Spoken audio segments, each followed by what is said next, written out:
So as a wrap up, and I like this painting from Andy Warhol. He took a very boring product, the Campbell soup, and he tried to make it fancy as part of his pop-up, right?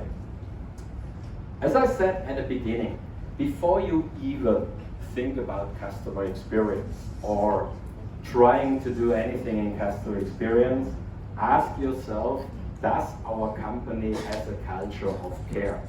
Do we credibly care about people? Not about processes, not about profit. Do we care about people? Employees, customers, yes? Do you, as decision maker in customer experience, do you know your customers? Do you talk to them? Do you experience them? Yeah? Or are you driving all your decisions on data? I think we learned this morning from Tom, customer is not data. Customer is psychological. Data is not psychological. Yeah? Maybe later you are lucky, you will have AI customers, they are more logic. But at the moment we still have human customers. Yeah?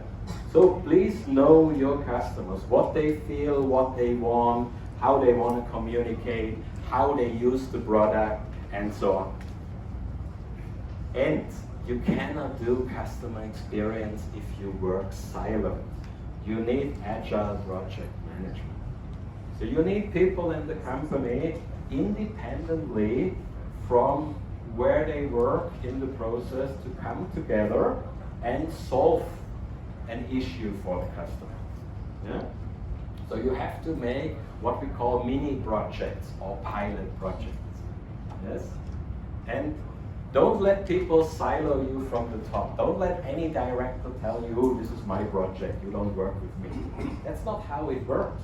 Because the problem is, there's a famous book, a famous CX book, where they speak about people fall into the cracks. Have you heard this expression? They fall into the cracks.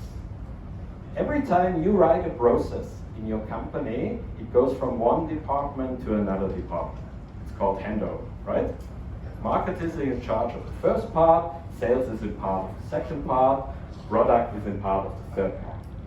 But exactly in the handover is normally where the problem happens. Yeah? So there was not a good handover, or people don't understand why now they cannot talk to sales anymore, they have to talk to product. And then if you don't work together as 2 teams or 3 teams, you cannot solve it. Because it's in the middle, it's the crack. There are a lot of cracks in your company. And if you are very siloed and not agile, you cannot solve these cracks. So think about project management. So, personalization, products for sure. Probably a lot of you have that already. Think about the communication. How do customers want to communicate with you? Yeah? And then analyze your processes and get feedback from customers on your process. Where do they fall into the crack? Yeah? Where do they have problem with your process? Yeah? One last example I want to give. We have a business account with a Singapore bank, yeah?